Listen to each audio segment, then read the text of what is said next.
Stranger things কি শুধু কল্পকাহিনী, নাকি এর পেছনে লুকিয়ে আছে সত্যিকারের বিজ্ঞান? স্ট্রেঞ্জার থিংস সিরিজে দেখানো ওয়ার্মহোল কতটা বাস্তব, তা নিয়ে আলোচনা করা যাক। নেটফ্লিক্সের পর্দা কাঁপানো সিরিজ স্ট্রেঞ্জার থিংস এর পঞ্চম ও শেষ সিজন সম্প্রতি মুক্তি পেয়েছে। 80-র দশকে সেই নস্টালজিয়া, ইন্ডিয়ানার ছোট্ট শহর হকিংস, আপসাইড ডাউনের ভূতের সব ঘটনা মিলিয়ে এই শো আমাদের মুগ্ধ করে রেখেছে। তবে এই কাল্পনিক গল্পের আড়ালেও লুকিয়ে আছে ওয়ার্মহোলের মতো সত্যিকারের বিজ্ঞানের কিছু জটিল তত্ত্ব। সিরিজে দেখানো এসব বিজ্ঞানের কতটা বাস্তব?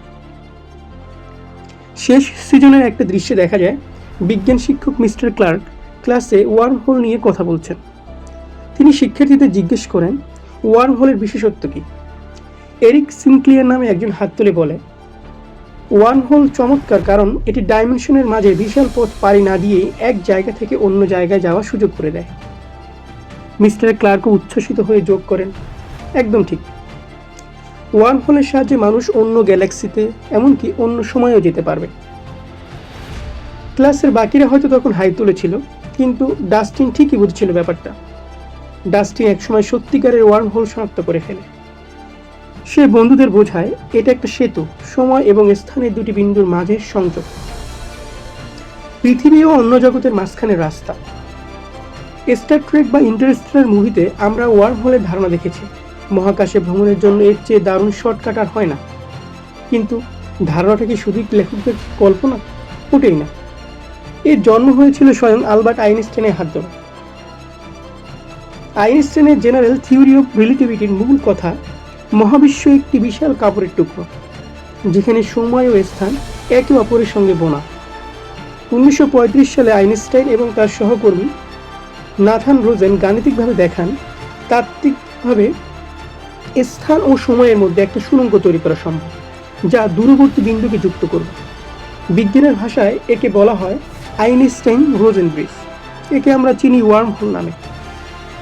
বিজ্ঞানীরা অবশ্য বারবার মনে করিয়ে দেন, বাস্তবে ওয়ার্মহোল তৈরি করা কিংবা এর অস্তিত্ব খুঁজে পাওয়া এখনো সম্ভব হয়নি। আমাদের জন্য এটা জানা তেমন গুরুত্বপূর্ণও না। আমাদের জানা প্রযুক্তিতে এটি এখন অধরা, কিন্তু তাই বলে এর গুরুত্ব কমছে না।